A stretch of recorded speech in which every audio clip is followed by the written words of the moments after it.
जय हिंद दोस्तों, मैं सतीश कुमार जीकेवी सतीश में आप सभी का स्वागत है। दोस्तों, आज हम पढ़ने वाले हैं लेसन 1 जो कि भाग 1 के अंतर्गत अनुच्छेद 1 से 4 तक आता है। तो इसी का हम आज अध्ययन करने वाले हैं। तो चलिए आज का वीडियो शुरू करते हैं। वीडियो शुरू करने से पहले एक छोटा सा रिक्वेस्ट है, यदि आप चैनल पर नए होंगे तो चैनल को सब्सक्राइब कर लें, ताकि इसी प्रकार हर विषय से संबंधित आपको छोटा छोटा टॉपिक का वीडियो मिलता रहे। तो चलिए दोस्तों, आज का वीडियो शुरू करते हैं। सबसे पहले हम बात करते हैं कि आखिर संविधान होता क्या है। तो दोस्तों, मैं आप सभी को बता दूं, सभी के लिए बराबर कानून संविधान कहलाता है। सभी के लिए जो बराबर कानून सरकार के द्वारा बनाया जाता है उसी को संविधान कहलाता है। देश और राज्यों का शासन कैसे चलता है उसी को चलाने के लिए जिस किताब का नाम है उसे भारतीय संविधान कहते हैं। इस किताब के अंतर्गत 22 लेसन है। इस लेसन में हम लोगों को लेसन को हम लोग भाग को बोलते हैं, और इसमें कुछ टॉपिक दिए जाते हैं जिसे अनुच्छेद बोलते हैं। तो दोस्तों, मैं आप सभी को बता दूं कि हमारे संविधान यानी भारतीय संविधान में 22 भाग है, और अनुच्छेद की यदि हम बात कर लें तो टोटल अनुच्छेद 395 है। अब दोस्तों, भाग 1 के अंतर्गत आपको 1 से लेकर 4 तक अनुच्छेद का अध्ययन करना पड़ता है। तो सबसे पहले मैं आपको अनुच्छेद 1 के बारे में बताता हूँ।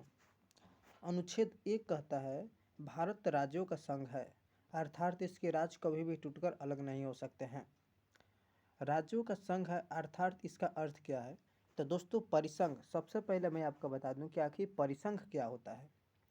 तो परिसंघ उसे कहते हैं जिसमें छोटे छोटे राज्य आपस में जुड़कर अपनी थोड़ी थोड़ी शक्तियाँ केंद्र सरकार के देकर देश का निर्माण करती है, और इसे परिसंघ कहते हैं।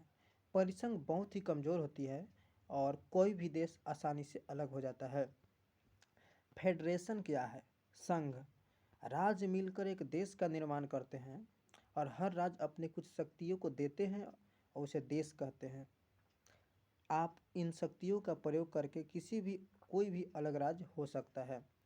फेडरेशन और कॉन्फिडरेशन, परिसंघ और संघ, इसमें राज्य अलग अलग हो सकते हैं, और इसमें छोटे छोटे राज्य मिलकर एक बड़े देश का निर्माण करते हैं।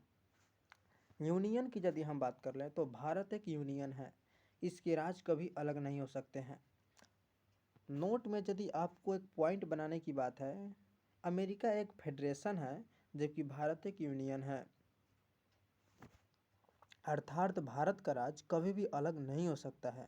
कोई भी भारत का राज्य अपने से अलग होकर एक देश का निर्माण करना चाहेगा तो कभी भी अलग नहीं हो सकता है। अनुच्छेद 2 के अंतर्गत संसद को यह अधिकार दिया गया है कि भारत के बाहर कोई भी देश है तो उसे भारत में मिला सकता है, या किसी देश का कोई टुकड़ा है जो भारत में मिलना चाहता है उसे मिला सकते हैं। यानी अनुच्छेद 2 कहता है कि संसद राष्ट्रपति के पूर्व अनुमानित किसी भी विदेशी राज्य को भारत में मिला सकती है। अब दोस्तों, इसको मैं डिटेल से बताता हूँ कि अनुच्छेद 2 कहता है, हमारे संविधान के अनुच्छेद 2 कहता है कि संसद जो है, हमारे संसद किसी भी भारत से पड़ोसी सटे हुए पड़ोसी देश या कोई भी अन्य राज्य है जो मिलना चाहेगा भारत में उसे मिला सकता है। एग्जाम्पल के लिए जैसे मैं आपको बता दूं कि सिक्किम जो था वो भारत का अंग नहीं था, और इसमें सिक्किम को 35वां संविधान संशोधन के द्वारा सह राज्य का दर्जा बनाया गया था। इसके लिए संविधान में एक स्पेशल अनुच्छेद 2 का क जोड़ा गया है, लेकिन फिर भी सिक्किम को 36वां संविधान संशोधन 16 मई 1975 के द्वारा भारत का 22वां राज्य बनाया गया। भारत का 22वां राज्य कौन है? तो सिक्किम है। सबसे पहले मैं आपको बता दूं कि 35वां संविधान संशोधन के द्वारा सिक्किम को सह राज्य का दर्जा दिया गया, और 36वां संविधान संशोधन जो कि 16 मई 1975 को भारत का 22वां राज्य बनाया गया। अब नेक्स्ट बात करते हैं, अनुच्छेद 3 क्या कहता है। तो अनुच्छेद 3 कहता है, संसद राष्ट्रपति के पूर्व अनुमति से भारत के किसी भी राज्य को उसके अनुमति के बिना नाम, सीमा, क्षेत्र में परिवर्तन कर सकता है। अनुच्छेद 3 कहता है कि राष्ट्रपति के पूर्व बिना अनुमति के ही संसद किसी भी राज्य का उसका नाम बदल सकता है, तो उसके सीएम में परिवर्तन कर सकता है और उसके क्षेत्र में परिवर्तन कर सकता है। एग्जाम्पल के लिए यदि हम बात कर लें तो मध्य प्रदेश से छत्तीसगढ़ राज्य का निर्माण किया गया था 1 नवंबर 2000 को। यूपी से उत्तराखंड का निर्माण किया गया था 9 नवंबर 2000 को।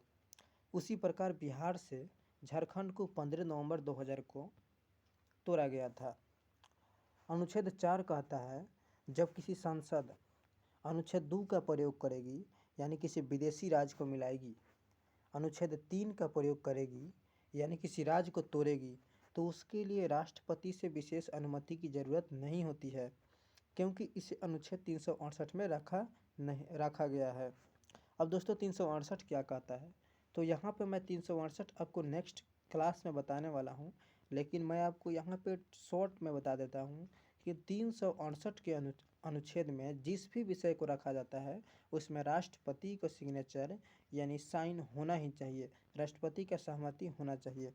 तो यानी अनुच्छेद 4 कहता है कि जब कोई संसद अनुच्छेद 2 या अनुच्छेद 3 का प्रयोग करेगा यानी किसी राज्य को अपने देश में मिलाएगा या किसी राज्य का तोड़ेगा, तो उसके लिए राष्ट्रपति को उसकी अनुमति की इजाज़त नहीं है, यानी राष्ट्रपति इसमें कुछ नहीं कर सकते हैं। नेक्स्ट बात कर लें अखंड भारत का। हमारा भारत अखंड भारत था। सबसे पहले 1893 में डुरंड लाइन खींची गई थी, जो कि अफ़गानिस्तान अलग हो गया। भारत से अफ़गानिस्तान 1893 में अलग हुआ डुरंड रेखा के द्वारा, और यह अखंड भारत का पहला टुकड़ा था। अखंड भारत का दूसरा टुकड़ा 1935 में म्यांमार यानी बर्मा अलग हो गया। नेक्स्ट यदि बात कर लें अखंड भारत का तीसरा टुकड़ा जो कि पाकिस्तान 1947 में अलग हो गया, और पाकिस्तान का विभाजन मुस्लिम जनसंख्या पे हुआ। एक और पूर्वी पाकिस्तान, एक और पश्चिमी पाकिस्तान हो गया। बाद में पूर्वी पाकिस्तान बांग्लादेश बन गया। रेड क्लिफ रेखा जो भारत और पाकिस्तान को अलग करती है, भारत बांग्लादेश के बीच बॉर्डर को जीरो लाइन से दर्शाते हैं। दोस्तों यहाँ पे एक बात नोट करने की बात है कि भारत और बांग्लादेश के बीच रेखा यानी बॉर्डर को जीरो लाइन से डिनोट किया जाता है, जीरो लाइन से डिनोट किया जाता है। अंग्रेजों ने देशी रियासत को 3 विकल्प दिया था। दोस्तों जब देश आज़ाद हुआ हमारा, तो उसमें अंग्रेजों ने देशी रियासतों को 3 विकल्प दिया था, पाकिस्तान में मिल जाए, भारत में मिल जाए या स्वतंत्र देश बनावे। जब देश आज़ाद हुआ तो भारत में 552 से अधिक देशी रियासत थी। 552 देशी रियासतों को मिलाकर फेडरेशन बनाना संभव नहीं था, इसलिए सरदार पटेल को जिम्मेदारी दी गई थी कि इसे मिलाकर यूनियन बनाइए। इस काम में 3 लोगों की महत्वपूर्ण भूमिका थी, सरदार पटेल, वीपी मेनन और माउंटबेटन की। इन लोगों ने सभी राज्यों को भारत में विलय करा दिया, किंतु 3 राज्य भारत में विलय के लिए तैयार नहीं थे। वो कौन कौन थे? तो वो थे हैदराबाद, जूनागढ़ और जम्मू कश्मीर। हैदराबाद की यदि हम बात कर लें तो हैदराबाद के निज़ाम हैदराबाद को पाकिस्तान में मिलाना चाहता था, किंतु सरदार पटेल ने पुलिस की वर्दी में सेना भेजा और जिसे ऑपरेशन पोलो कहा गया। इसी के तहत हैदराबाद को भारत में मिलाया गया। जूनागढ़ की यदि हम बात कर लें तो जूनागढ़ गुजरात का एक रियासत था। जूनागढ़ गुजरात का एक रियासत था जो पाकिस्तान में जाना चाहता था, किंतु सरदार पटेल ने जनमत संग्रह कराकर उसे भारत में मिला लिया। अब दोस्तों जनमत संग्रह होता क्या है? तो दोस्तों यहाँ की जनसंख्या जितना भी है उनके सभी लोगों को एक इकट्ठा किया जाता है और उसमें गिनती कराया जाता है कि जो पाकिस्तान में रहना चाहता है वो एक साइड हो और जो भारत में रहना चाहता है एक साइड हो। उसमें अधिकांशतः लोगों ने भारत की ओर समर्थन किया, जिसे जनमत संग्रह कहते हैं। अब जम्मू कश्मीर की यदि हम बात कर लें, यहाँ की जनता मुस्लिम थी, किंतु लेकिन राजा हिंदू हरि सिंह थे। उन्होंने कहा था कि हम ना भारत में रहेंगे और ना पाकिस्तान में रहेंगे, हम स्वतंत्र देश बनाएंगे। तब पाकिस्तान आतंकवादियों ने घुसपैठ कर दिया। तब हरि सिंह को लगा कि हम नहीं बचेंगे। तब हरि सिंह ने नेहरू के पास आए और सरदार पटेल ने 26 अक्टूबर 1947 को विलय पत्र पर हस्ताक्षर करके भारत का अंग बना लिया। 26 अक्टूबर 1947 को राजा हरि सिंह ने विलय पत्र पर हस्ताक्षर किया था। इन सभी देशी रियासतों को मिलाकर एक भारत का निर्माण किया गया। इन भारत को 4 राज्यों में बांटा गया और 4 राज्य इस प्रकार से थे ABCD। और ABCD के अंतर्गत कौन कौन से राज्य आते थे, तो ए में आते थे ब्रिटिश प्रोविनेंस, वह राज्य जहां अंग्रेजों का शासन था, उनकी संख्या कुल 9 थी। बी के अंतर्गत प्रिंसली स्टेट, वह राज्य जहां देशी रियासतों का शासन था, इसकी संख्या की यदि हम बात कर लें तो 9 थी। कमिश्नरी, जहां बड़े शहर जहां अंग्रेज केवल उस शहर पे कब्जा किए थे, उनकी संख्या 10 थी। और डी के अंतर्गत यूनियन टेरिटोरी, जो कि केंद्र शासित प्रदेश 1 था। अब दोस्तों एस्केधर कमेटी की बात करते हैं। एस्केधर कमेटी क्या है, तो एस्केधर कमेटी भाषाई आधार पर राज्यों के गठन के लिए सबसे पहले 1948 में एस्केधर आयोग का गठन किया गया था, किंतु इसमें भाषा के आधार पर राज्यों के गठन का विरोध किया था। तो दोस्तों क्वेश्चन यहाँ पे पूछता है कि कौन सी कमेटी भाषाई के आधार पर राज्यों के गठन के विरोध किया था, तो एस्केधर कमेटी। अब नेक्स्ट बात करते हैं JVP समिति, जो कि जवाहरलाल नेहरू, पटाभी सीतारमैया और सरदार पटेल, इन्होंने भी भाषाई के आधार पर राज्यों के गठन का विरोध किया था। 1952 में तेलुगु भाषा के लिए अलग राज्य की मांग करते हुए पेट्टू श्री रामुलु भूख हड़ताल पर बैठ गए और 56 दिन के पश्चात भूख हड़ताल के बाद उनकी मृत्यु हो गई। परिणाम स्वरूप क्या हुआ, जनता में अविश्वास फैल गया और विरोध बढ़ गया। फलस्वरूप नेहरू जी ने 1 अक्टूबर 1953 को मजबूर होकर तेलुगु भाषा के लिए अलग राज्य आंध्र प्रदेश को अलग कर दिया। अंततः यह भाषा के आधार पर गठित होने वाला प्रथम राज्य बना। अब नेक्स्ट बात करते हैं कि भाषा के आधारों पर राज्यों के गठन के लिए 1953 में फजल अली आयोग का गठन किया था। फजल अली आयोग का गठन 1953 में किया गया था और फजल अली आयोग ने अपनी रिपोर्ट 1956 में दी और भाषाई राज्यों के कानूनी मान्यता दी। इस आयोग के फलस्वरूप 7वां संविधान संशोधन, जो कि 1956 में पारित हुआ, इसके बाद ABCD को रद्द करके भाषाई आधार पर 14 राज्य तथा 6 केंद्र शासित प्रदेश बनाए गए।